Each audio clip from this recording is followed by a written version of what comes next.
आपको बताता हूँ, राकेश टिकैत भाईजान जिंदाबाद रहे।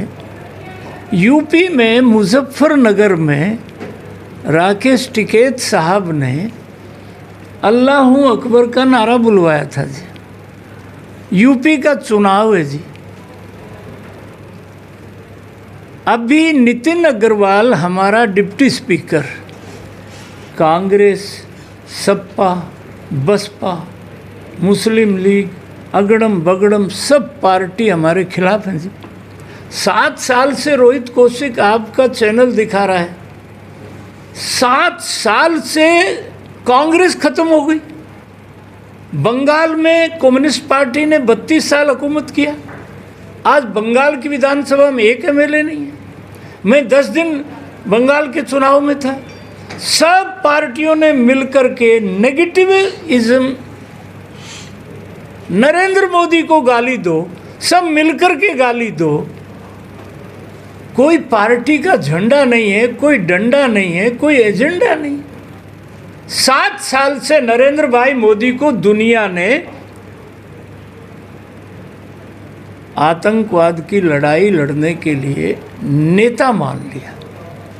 आज यूएनओ में सबसे जिज्ञासा से नरेंद्र भाई मोदी भारत के लोकप्रिय प्रधानमंत्री को सुनने के लिए पूरी दुनिया बेताब रहती है। इसलिए टिकैत साहब ने और यूपी में इन्होंने मुजफ्फरनगर में बोला था, इनकी कृपा से डिप्टी स्पीकर का चुनाव 106 वोटों से हम जीते, नितिन अग्रवाल। यूपी के विधानसभा चुनाव में 300 से ऊपर इस बार विधानसभा में हमारा बहुमत है। श्रीमती इंदिरा गांधी प्रधानमंत्री थी 71 में, और श्रीमान भारत रत्न पूर्व प्रधानमंत्री अटल बिहारी वाजपेयी के पास गई कि मैं आज बांग्लादेश जा रही हूँ, मुझे आशीर्वाद दो। क्या कमाल है। श्रीमान वाजपेयी ने कहा दुर्गा भवानी बन करके लड़ो, पूरा हिंदुस्तान तुम्हारे साथ है। एक तो वो गरिमा है, एक देश का प्रधानमंत्री बैकवर्ड का बेटा अपनी विनम्रता में ये कहता है कि मैं चौकीदार हूँ, और उसके जवाब में क्या भाषा करते हैं। मैंने विधानसभा में एक आदमी को सामने बैठा के कहा था कि मैंने कहा एक गांव में नंबरदार मर गया, तो पड़ोस का छोरा अपनी माँ से पूछने लग गया, ने बोले माँ ईब नंबरदारी किसके आवे? बोले भाई भूपेंद्र का आवे। बोले भूपेंद्र के भी कुछ हो जाए तो बोले नागेंद्र का आवे। फिर छोरा बोले नागेंद्र के भी किमें हो जा तो बोले माँ सारा गांव मर जाइयो, बेटा तेरा नाम नंबरदारी में नहीं है। दोस्तों नमस्कार, मैं रोहित शर्मा और आप देखना शुरू कर चुके हैं हिंदुस्तान 9। सभी को एक घड़ी का इंतजार था, उपचुनाव है और रामविलास जी काफ़ी देर से नज़र आए हैं कैमरा पर, और उस घड़ी को आज हम आपके सामने ले आए हैं। इलाहाबाद में ड्यूटी लगी थी, लगातार जनसभाएं कर रहे थे। उसी चीज़ के बारे में जानेंगे कि किस तरह का माहौल है। तारीख 27 है और समय लगभग हो गया है जी 6:55। कुछ घंटे बचे हैं, ज़्यादा टाइम अब बचा नहीं है। बीजेपी के सभी बड़े लीडर्स हैं, वो कहीं ना कहीं कुछ इंटरनल ड्यूटी लगी होंगी, गांव में किस जगह किस बूथ पर किसको संभालना है। आप भी कवर कर रहे हैं, घूम रहे हैं। माहौल क्या लग रहा है, सबसे पहले मैं आपसे जानना चाहूँगा, क्योंकि जो राजनीतिक अनुभव आपको है वो यहाँ पर बहुत कम लोगों को राजनीतिक अनुभव उतना नज़र आता है जितना आप में नज़र आता है। इस उपचुनाव में क्या माहौल आपको लगा है? रोहित, मैं 3 दिन से इस चुनाव क्षेत्र में हूँ, और भगवान शंकर की कृपा से 10 जनवरी 2019 में कृष्ण मिड्डा का नामांकन की जिम्मेवारी मुख्यमंत्री जी ने मेरी लगाई थी, और नामांकन करके आए तो हुड्डा साहब भी, दुष्यंत जी भी सब थे। तो मैंने हुड्डा जी को कहा था भाई आपका कांडा हमने काट दिया, और जींद की जनता ने वो बात साबित कर दी। इलाहाबाद का जो चुनाव है, ये इलाहाबाद की जनता, आज मैं माधो सिंघाना में था, रणधावा गांव में था, अरनियावाड़ी में था, धूकड़ा में था, इलाहाबाद में थे। तो यहाँ का जो गरीब आदमी है और उसने कहा कि हम तो कपास चुगने में लगे हुए थे, ये चुनाव तो ज़बरदस्ती इलाहाबाद की जनता पर थोप दिया। और इस चुनाव में देश की राजनीति में, रोहित आप तो रोज़ाना, आप बहुत समझदार पत्रकार हो, देश की राजनीति में एक तो भारत के लोकप्रिय प्रधानमंत्री नरेंद्र भाई मोदी का अटक से कटक, कश्मीर से कन्याकुमारी तक एक वोट बैंक नरेंद्र भाई मोदी का बन गया है। चाहे वो बंगाल का चुनाव हो, चाहे नंदीग्राम से ममता दीदी का हारना हो, और अब जो युवा टीम है, पहले चुनाव का फैसला बिरादरी के मुखिया लोग किया करते, गांव का चौधरी किया करता, नंबरदार किया करता। अब 17-27 की उम्र के बीच के जो नौजवान हैं, ये चुनाव का फैसला करते हैं। और आज मैं धूकड़ा गांव में था, वहाँ सब लोग कहने लगे हमारे गांव से 48 गरीबों के बच्चे, कपास चुगने जा रहा था, बच्चे के मोबाइल पर फ़ोन आया कि you have been selected in such and such. मैं माधो सिंगाना, यहाँ का बड़ा गांव है, 6700 वोट हैं वहाँ राजेंद्र चौधरी जो गौ सेवा के प्रधान हैं, वहाँ जो अपने सिहाग हैं, और सब ने कहा कि यहाँ के 62 बच्चों को रोज़गार मिला है। एक तो नरेंद्र भाई मोदी का वोट बैंक, एक हरियाणा सरकार का मनोहर लाल जी को लोग बहुत उसमें लेते हैं, परंतु इनके समय में जो गरीब आदमी को बिना पर्ची और बिना खर्ची के लिए रोज़गार मिला है, ये एक बहुत इस बात का असर है। और तीसरा ये है कि भाई चौधरी देवीलाल की जो विरासत है रोहित, उसका झगड़ा सरसा में। चौधरी देवीलाल को हम पिता की तरह से कल भी आदर करते थे, आज भी करते हैं। उनके मंत्रिमंडल में 87 में मैं रहा। 75 से लेकर के 8 महीना रोहतक की जेल में ये सारे जो बुजुर्ग थे, आदरणीय चौधरी देवीलाल, पंडित श्री राम शर्मा, संत हरद्वारी लाल, बीजू पटनायक, तो इन सब में छोटी उम्र का, उस समय 75 में मैं कोई 24.5 साल का था। तो इन सब बुजुर्गों की सेवा करने का मुझे सौभाग्य मिला।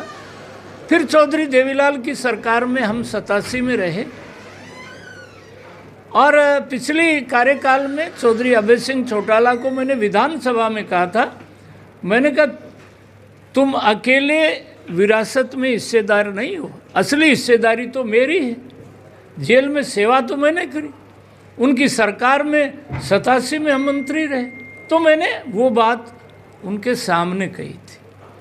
कुछ लोग जनता को बहकावे में, राजनीतिक आदमी जनता को, ये देश की जनता और सरसा जिले की जनता, इसको कोई बहका नहीं सकता, इसको कोई डरा नहीं सकता, इसको कोई धमका करके वोट नहीं ले सकता। इस चुनाव में मुद्दा है विकास। और कल जो माननीय मुख्यमंत्री जी रणजीत सिंह चौटाला, चौधरी देवीलाल की जो विरासत है वो आज हमारे साथ है। रणजीत सिंह चौटाला आज मनोहर लाल जी के साथ कैबिनेट मिनिस्टर है। चौधरी देवीलाल के पौत्र दुष्यंत चौटाला आज इस सरकार के डिप्टी सीएम। और आप रोहित देख रहे हैं, क्या अजय सिंह जी, क्या रणजीत सिंह जी, क्या दुष्यंत जी, क्या दिग्विजय सिंह, आदित्य चौटाला हमारा जिला का पार्टी का अध्यक्ष है। तो ये चौधरी देवीलाल की विरासत पूरी तरह से लोगों को बीजेपी में दिखाई देती है, इस सरकार में दिखाई देती है। और इनके पास अब चुनाव का मुद्दा नहीं रहा। लोग गोविंद कांडा को लगभग 20,000 वोटों से जिता रहे हैं। आपने कहा कि जींद में आपने नामांकन भरा और वहीं पर आपने कह दिया कि अब की बार तुम्हारा कांडा निकाल दिया। हालांकि कांडा अब की बार आपका है, गोविंद कांडा। अब की बार यहाँ पर कहीं ना कहीं बीजेपी इनेलो का कांडा दबाने में और अपना कांडा निकालने में लगी हुई है। अब उस कांडे पर ही चलिए बातचीत कर लेते हैं। आपने शुरुआत कर दी तो आज आए हैं राकेश टिकैत साहब, उत्तर प्रदेश के हैं। हालांकि इलाहाबाद में बहुत कम लोग उनसे परिचित होंगे, अब टीवी पर देखते हैं तो जानते होंगे राकेश टिकैत हैं। आज वो आए और उन्होंने एक बात कही। एक आदमी आया था 6 महीने पहले पंचायत में, अपना झोला रख के गया था और अब उसका टाइम आ गया झोला वापस देने का। उसका झोला टटोलो भी मत, ऐसे का ऐसा कुछ बढ़ा के उसका झोला दे दो। राजनीतिक समझ रखने वाले लोग जान गए कि ये कह रहे हैं अभय सिंह चौटाला को वोट दे दो। विरोध लगातार होते हैं। दुष्यंत चौटाला की आपने बात की, कल मैं पूरा प्रोग्राम देख रहा था, रोड शो था दुष्यंत चौटाला का इलाहाबाद में। लगभग 30% जगह पर विरोध भी हो रहा था, काले झंडे दिखा रहे थे। मलेका गांव में विरोध था। बातचीत लोग करते नज़र आते हैं कि किसान विरोधी सरकार है। इतने सब के बाद कैसे आप अपना कांडा निकाल पाएंगे और अभय चौटाला का कांडा दबा पाएंगे? रोहित, आप पत्रकार के नाते, मैं ढाणी का आदमी हूँ। चौधरी देवीलाल मेरी ढाणी में 15 बार से ज़्यादा मुख्यमंत्री बनने से पहले भी आए और मुख्यमंत्री बनने के बाद भी आए। मैं ढाणी का लोग, मैं गांव का लोग, विरोध कौन कर रहा है, इनको क्या मिलता है, रोहित कौशिक भी जानता है और हम सब भी जानते हैं। और मैं आज रणधावा में था, वहाँ के हनुमान सिंह पूर्व सरपंच थे, वर्तमान सरपंच सुभाष जी थे। दोनों मेरे सतनाड़ी में शेखावता में प्रणाया। मैं आज उन भैया ने मान किया है, सब कर किया। हनुमान सिंह ने कहा कल ये 20 आदमी हम जानते हैं किस गांव से आते हैं किस। मैंने उनको नहर पर कह दिया, पूरो गांव बैठे है, जे आज यो नाटक उरे करो तो थमने भी उरे ही रहणु है, मनने भी उरे रहणु। अपना झंडा दबोच के चला गया। मैं आज रोहित आपको बताता हूँ, राकेश टिकैत भाईजान जिंदाबाद रहे। यूपी में मुजफ्फरनगर में राकेश टिकैत साहब ने अल्लाहू अकबर का नारा बुलवाया था जी। यूपी का चुनाव है जी। अभी नितिन अग्रवाल हमारा डिप्टी स्पीकर, कांग्रेस, सपा, बसपा, मुस्लिम लीग, अगड़म बगड़म सब पार्टी हमारे खिलाफ हैं जी। 7 साल से रोहित कौशिक आपका चैनल दिखा रहा है, 7 साल से कांग्रेस खत्म हो गई। बंगाल में कम्युनिस्ट पार्टी ने 32 साल हुकूमत किया। आज बंगाल की विधानसभा में एक एमएलए नहीं है। मैं 10 दिन बंगाल के चुनाव में था। सब पार्टियों ने मिलकर के नेगेटिविज्म, नरेंद्र मोदी को गाली दो, सब मिलकर के गाली दो। कोई पार्टी का झंडा नहीं है, कोई डंडा नहीं है, कोई एजेंडा नहीं। 7 साल से नरेंद्र भाई मोदी को दुनिया ने आतंकवाद की लड़ाई लड़ने के लिए नेता मान लिया।